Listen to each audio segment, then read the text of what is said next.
Praise the lord. దేవుని నామానికి మహిమ కలుగును గాక. మన రక్షకుడు ప్రభువైన యేసుక్రీస్తు నామములో మీ అందరికీ నా వందనాలు. అనుదిన మన్నా అనేటువంటి యొక్క ఆధ్యాత్మిక కార్యక్రమానికి ప్రభువైన యేసుక్రీస్తు నామములో మిమ్మల్ని అందరినీ కూడా ప్రేమతో ఆహ్వానిస్తున్నాను. ఈ వాక్యము ద్వారా మీరు ఎంతగానో బలపరచబడుతున్నారని, ఆదరించబడుతున్నారని నేను నమ్ముచున్నాను. విన్నప్పుడు ఎంతో సంతోషిస్తున్నాను. ఈ వాక్యము మీకు ఆశీర్వాదకరంగా ఉంటే సబ్స్క్రైబ్ చేయండి. అలాగే షేర్ చేయండి.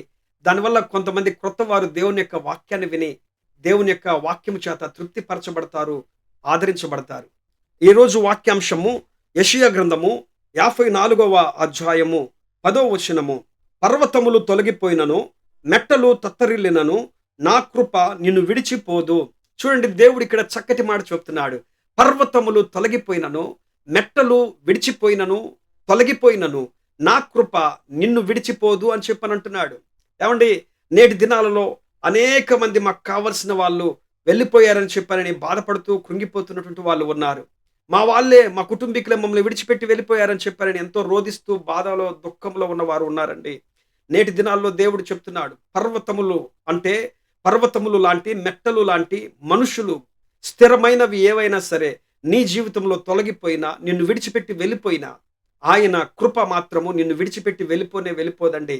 ఎంత గొప్పవి నిన్ను విడిచిపెట్టి వెళ్ళిపోయినా, పర్వతాల లాంటి స్థిరమైనవి నిన్ను విడిచిపెట్టి వెళ్ళిపోయినా, పర్వతాలు లాంటి, మెట్టలు లాంటి స్థిరమైన మనుషులు నిన్ను విడిచిపెట్టి వెళ్ళిపోయినా, నిన్ను ఒంటరి వారిని అనాథన చేసి విడిచిపెట్టి వెళ్ళిపోయినా, ఆయన అంటున్నాడు, నా కృప మిమ్మల్ని విడిచిపెట్టి పోదు అని చెప్పానని.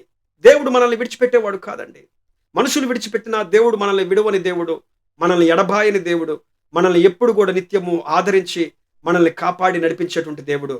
అందుకే దావీదుతో దేవుడు అంటాడు, దావీదు, నీకు చూపించిన శాశ్వత కృపను నీ కుమారుడైన సొలొమోనుకు కూడా నేను చూపిస్తానని అంటాడు. సొలొమోనుతో కూడా ఇదే మాట చెప్తాడు, నేను దావీదునకు చూపించిన శాశ్వత కృపను నీకు నువ్వు చూపిస్తాను అని చెప్పనంటాడు. ఆయన కృప శాశ్వతమైనటువంటిది. ఆ కృప ఆయన మనకు చూపించేటువంటి దేవుడై ఉన్నాడు.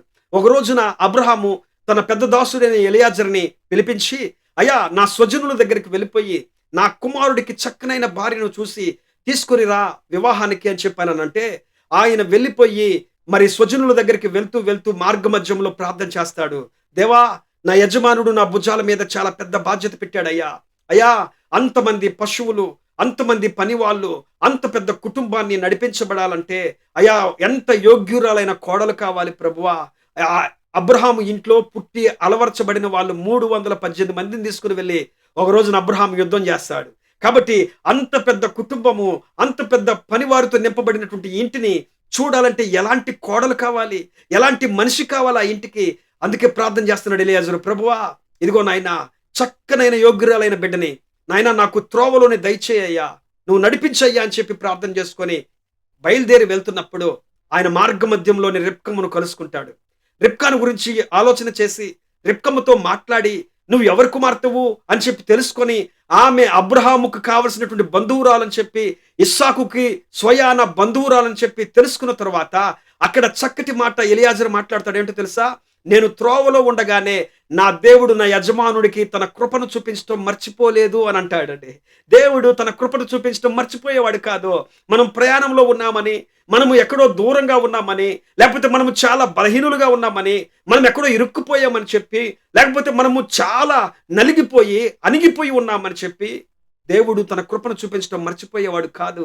మనం ఎక్కడ ఉన్నా, మనం ఏం చేస్తున్నా ఆయన తన కృపను చూపించేవాడు. అందుకే అపోస్తలుడైన పౌలుతో దేవుడు చెప్తున్నాడు. ఏంటి తెలుసా? అపోస్తలుడైన పౌలు గారు దేవుడిని అడుగుతున్నాడు, ప్రభువా, నదుల ద్వారా పలుమార్లు కూడా నేను చాలా ఇబ్బందులు పడుతున్నాను, సముద్రాల ద్వారా పలుమార్లు నేను చావుకు దగ్గరగా వెళ్ళి వచ్చాను అయ్యా, ఒకటి తక్కువ 40 కొరడా దెబ్బలు ముమ్మార్లు తిన్నాను, చాలా బలహీనుడునైపోయాను, ప్రక్క తెముకలు ఇరిగిపోయినవి రాళ్లతో కొడితే, ఈడ్చుకొని రోడ్డు అవతల పడేస్తే, ఊరు వెలుపల పడేస్తే నేను చాలా ఒళ్ళంతా దోక్కుపోయింది, దేహమంతా కూడా చీల్చబడిపోయింది. ఏంటి ప్రభువా ఈ కష్టం, ఏంటి ప్రభువా ఈ శ్రమలని చెప్పి కృంగిపోయి బాధపడుతూ అనుకోని పరిస్థితుల్లో తలంచుకుంటూ వేదన చెందుతూ ఉంటే ఆయనతో దేవుడు అంటున్న మాట ఏంటి తెలుసా? అపోస్తలుడైన పౌలు, నా కృప నీకు చాలు. పౌలు, నా కృప నీకు చాలు. నా కృప ఉంది కదయ్యా నీకు, నా కృప నీకుంటే చాలు. నీ బలహీనతలో అది పరిపూర్ణంగా నీకు తోడుగా ఉంటుంది, నిన్ను నడిపిస్తుంది, నిన్ను అనేక ప్రాంతాల్లో తీసుకుని వెళ్తుంది, నీకు క్షేమాభివృద్ధిని కలుగ చేస్తుంది. ఎన్ని సమస్యలు వచ్చినా, ఎన్ని ప్రళయాల్లో చిక్కున్నా, ఎన్ని ఇబ్బందుల్లో ఇరుక్కున్నా వాటన్నిటిలో నుండి నా కృప ఉంటే చాలు, నువ్వు తప్పించబడతావు, నీకు క్షేమము లభిస్తుంది అని చెప్పని అంటాడు ప్రియులారా. అందుకే బైబిల్‌లో కూడా మీరు చూసినట్లయితే ఆ లోతు కూడా చక్కటి మాట అంటాడు. లోతును తన కుటుంబాన్ని రక్షించడానికి అబ్రహాము దగ్గర నుంచి దేవదూతలు వెళ్ళిపోయి లోతు కుటుంబాన్ని పిలిచి వెలుపలికి, మిమ్మల్ని దేవుడి రోజున సొదొమ గొమొర్రా పట్టణముతో నశించడం ఆయనకిష్టం లేదు, మిమ్మల్ని తప్పించమని అంటున్నాడు, మీరు రండి అని చెప్పారనంటే అక్కడ తన కుటుంబంను తలంచుకుంటూ తన కుటుంబమును తీసుకొని దేవుణ్ణి స్తుతిస్తున్నాడు. అక్కడ దేవా సైన్యములకు అధిపతియగు యెహోవా, నేనెంత గొప్ప ధన్యుడును నా తండ్రి. ఇక్కడ ఎంతో మంది ప్రజలు ఉంటే ఈ ప్రజల మధ్యలో నన్ను నా కుటుంబాన్ని నాయన నువ్వు కృపచేత ఘనపరిచితివి అని అంటాడు. నీ కృప చూపించి ఘనపరిచావయ్యా అని చెప్పని మాటను మాట్లాడతాడు అక్కడ. ఎంత గొప్ప దేవుడో చూడండి. ఆయన తన కృపను చూపించేవాడు, ఆ కృప చేత ఘనపరిచేటువంటి దేవుడు అండి.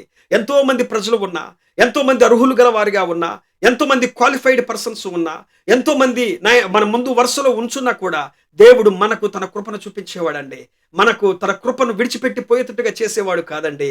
ఆయన కృప మనకుంటే చాలు.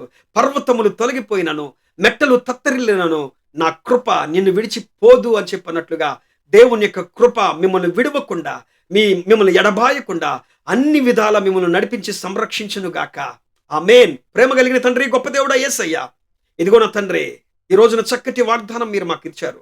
పర్వతములు తొలగిపోయినను, మెట్టలు తత్తరిల్లినను, నా కృప నిన్ను విడిచిపోదన్నట్లుగా నాయనా నీ కృప విడవకుండా, ఎడబాయకుండా మా జీవితంలో అద్భుత కార్యాలు జరిగింపచేసి, సంతోషింపచేసి, మమ్మల్ని నడిపింప చేయమని నాయన, ఏ సమస్యలో ఇరుక్కున్నారో, ఏ ఇరుకులో ఉన్నారో, ఏ ఇబ్బందుల్లో ఉన్నారో, ఏ కష్టంతో బాధపడుతున్నారో, ప్రతి సమస్యకు తగిన పరిష్కారం అందించి ఈ వాక్యము చేత ధైర్యపరచమని యేసు నామములో ప్రార్థించి అడిగి వేడుకుంటున్నాం పరమ తండ్రి. ఆమేన్. ఆమేన్. అందరికీ వందనాలు.